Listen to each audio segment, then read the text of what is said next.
Qu'est-ce que c'est que l'association ASGO? C'est l'association des actionnaires salariés du groupe Orange.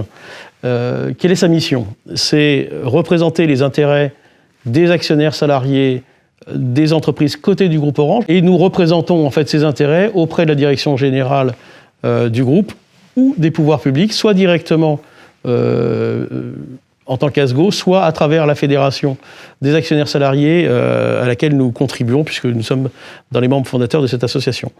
Donc notre mission est aussi de contribuer à l'information et au développement des connaissances des salariés et anciens salariés dans le domaine de l'actionnariat salarié. Et puis c'est soutenir le développement de l'actionnariat salarié au sein du groupe Orange, puisqu'on considère que l'actionnariat salarié a de nombreuses vertus. On sait que les entreprises qui ont un actionnariat salarié fort ont des résultats économiques meilleurs et généralement un bilan social amélioré. Est-ce que le conseil de surveillance a le pouvoir d'agir sur le dividende qui est versé aux actionnaires et aux actionnaires salariés? Et comment ce pouvoir s'exerce-t-il? Effectivement, le dividende est un sujet principal puisque c'est une façon de rémunérer l'investissement que chacun d'entre nous peut avoir fait en action Orange.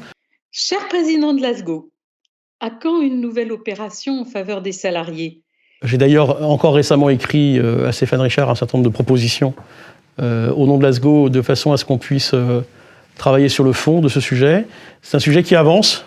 Alors, l'ASGO et ses partenaires, l'ACCED, la FAS, l'ACR, ont pour ambition de porter l'actionnariat salarié jusqu'à 10%, voire au-delà. On sait que dans une entreprise, le management, la direction est choisi par les actionnaires.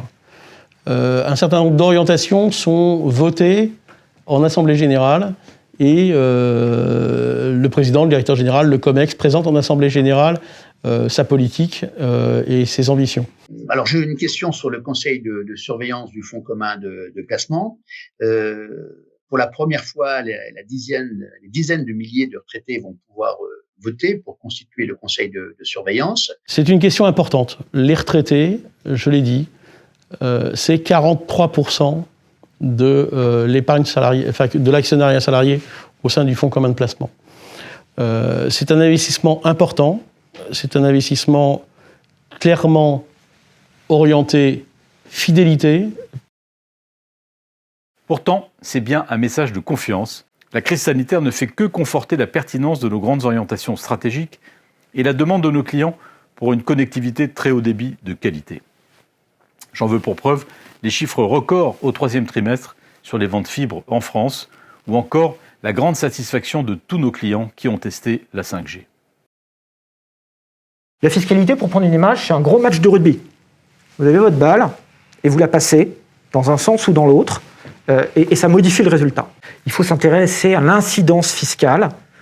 L'impôt, on sait où il commence, mais on ne sait jamais réellement jusqu'où il va aller et qui va le payer.